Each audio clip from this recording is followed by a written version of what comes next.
Chapter 6, Option B, 12-year-old Michaela. It took me 2 hours to clean the last 2 stalls. Now that I have the stall cleaning thing down, it typically takes me about 20 minutes to clean a single stall. But today, I couldn't stop taking breaks after the incident occurred. Even after I finished Pepper's stall, I returned multiple times to lean against her. I expected myself to cry, but each time my head hit her mane, the tears never came. It feels like my body is experiencing a drought. My eyes need to be watered so badly, but there's no water in my body to give them. I return to Pepper's stall once more. I can't decide who I want to return here first, my dad or Todd.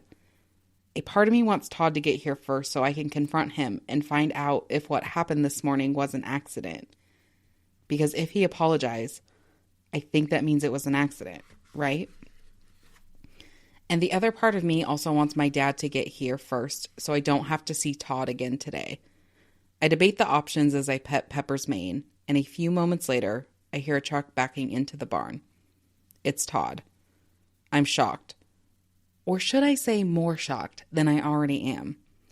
Even though a part of me didn't know who I wanted to get back to the barn first, I never thought Todd would be the one to return to the barn while I was still here. I ran so many different options through my head while Pepper and I had our alone time. He feels so guilty he won't be able to look at me. He's so ashamed that he won't return today. Or the option I fear most, he will tell my dad out of guilt. And I don't want that at all. I know my dad well enough to know that this isn't a big enough deal for Todd to die for or for my dad to go to jail for, especially if it only happens one time. Which I'm sure it will. I will just keep my mouth shut unless it happens again. Todd puts his truck in park and hops in the back. Will you help me unload this? He asks me. I walk over to the truck and I look in the back. He bought a garden hose. It's not a brand new hose, so he must have found a garage sale to go to. I cringe when I see the hose. The hose is another thing that always has to be perfect.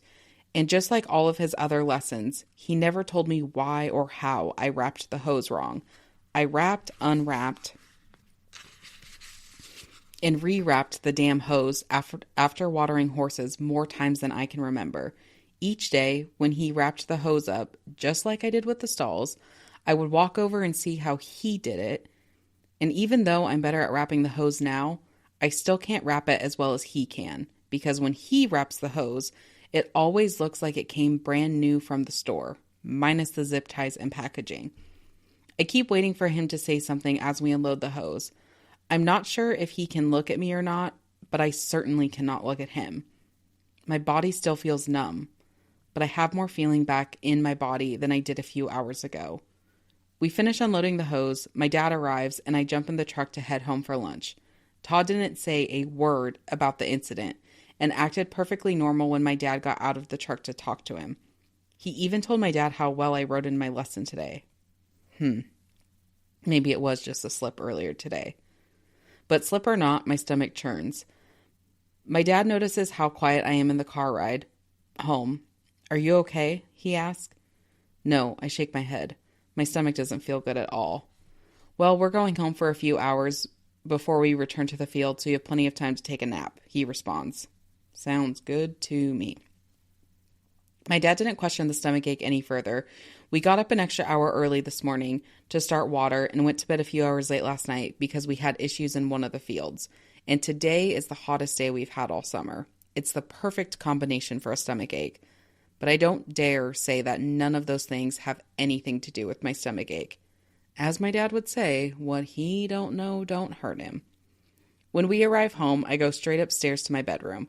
I don't have AC up here, so I usually nap downstairs in the cool air, but I would rather nap alone today. My bed sits right under the window, and the sun comes directly through my bedroom window during this time of day. I toss and I turn on my bed, and with every toss and every turn, I get sweatier and sweatier. My mind swirls as I lay in bed. I keep looking down at my green tank top with the white stripes and my left boob, thinking, there's no way that happened. There's no way that happened. There's no way I saw what I saw. There's no way I felt what I felt. I get up to go to the bathroom and I see sweat stains all over my sheets. The weirdest part about it is that the sweating feels oddly good. I look at my reflection as I wash my hands and realize it's the first time I've paid attention to my appearance all summer. The sun tans my skin and lightens my hair every summer, and there's always a turning point when the shift in my appearance becomes more noticeable, and today's the day. I've officially gone from dirty blonde with pale skin to a platinum blonde with darkened skin. I study my tan-skinned, lightened hair and facial features. And the three voices begin their chatter. Maybe I'm pretty, but I'm not that pretty. Michaela, I don't think pretty. No, stop.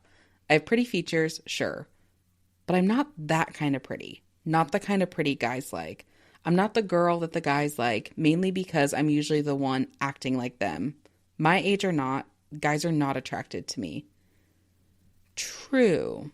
So today's earlier incident must have been a slip of dementia. Yes, and after all, he just lost his wife. Oh, yes, that's it. He's confused you with his wife. I've heard that happens all the time with dementia patients. Me too. It's no use making a big deal about it. If Todd can forget about it, then I can too. Dementia or not, it's still... Nope, no more. Our decision has been made. It's dementia. And he confused me with his wife today. Good Lord, I hope he didn't try to pick his wife up with, have you ever had sex?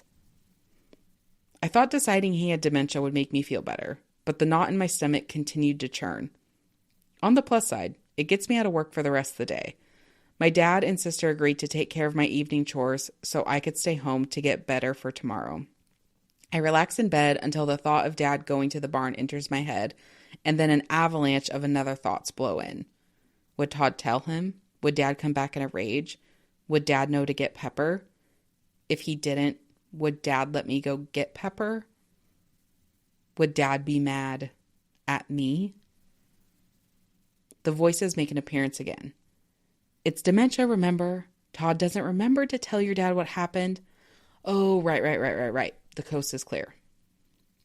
I take a deep breath and decide to take a bath while I'm alone at the house. While in the bath, I call my friend Alice to tell her about the incident. I tell her about my dementia theory and I ask her not to tell anyone. She agrees, but we decide to say something if he does anything again. It makes me feel better to talk to her, but something in me still feels knotted. I hang up the phone, get out of the bath, and slip back under the covers and ignore the knot in my stomach and in my mind. I didn't sleep much last night, and I don't know if it's because I took such a long nap yesterday afternoon or if it's because I'm nervous about going to the barn this morning. What will Todd say? Will he know that my stomach ache was... Will he know what my stomach ache was actually about? Will he apologize? A part of me hopes he will, and another part of me hopes neither of us will ever bring up the incident ever again. My dad drops me off at the barn after we finish moving pipe for the hayfields, and I start feeding horses like I always do. I finish my chores and pull my phone from my pocket to check the time. I look at my phone and see it's past 9 a.m. Todd's late. That's weird. I feel more nervous seeing he's off routine. I put my phone back in my pocket and hear his screen door squeak as I enter the next stall. His footsteps enter the alleyway of the barn. Good morning, he says. Your dad said you had a stomachache yesterday. Are you feeling better? I try not to make it seem obvious, but I lift my head enough just to peek my eyes over the back of the horse I am standing behind in the stall. He seems normal. His face looks calm, and his eyes don't look blank. Yeah, I respond. Thank you for asking. Do you think it was the heat? He asks. No, I think it was because a 79-year-old man grabbed my boob and asked me if I ever had sex. Maybe, I say to him out loud. It was hot yesterday, and I definitely didn't drink enough water. The three voices chime in again. Why didn't you say what you were thinking? The look on his face would have told you everything you needed to know. Because we're trying to forget, remember? I'm not trying to be irrational. Irrational? He grabbed your boob. We're trying to forget. Remember? I'm just trying to get through the day and go from there. No need to cause extra drama. Crap. Is he still talking? I shake my head and refocus on what he's saying. Yeah, you've got to drink enough water or that will happen. He pauses and hesitates. Well, I know your dad means well, but he makes you girls work too hard in this hot weather. I pause what I'm doing and I fully look up at him. Yeah, I would agree, I say, but it is what it is. The last word leaves my mouth and the corner of my right eye catches him, shrugging his shoulders as he goes to grab the wheelbarrow. He says nothing more than the words in his body language, and I can't tell what his body language or words mean. Did he really just say that? I mean, it's kind of nice that someone sees how much my sister and I work and don't get to have much fun outside of the horses. But that was just an odd thing for him to say. He has never said anything like that to me before, especially because most people his age find it honorable how much my dad, my sister, and I work. They say it builds strong work ethic. I thought Todd, of all people, would find it honorable how much we work. I shake my head again and continue cleaning the stall. I keep trying to make sense of the incident yesterday, the comments he just made, and the actual state of his brain. Option A, he grabbed my boob and asked me if I ever had sex on purpose. Option B, his memory is slipping and he somehow confused me with his wife. I guess I'm going to go with option B until he proves me otherwise.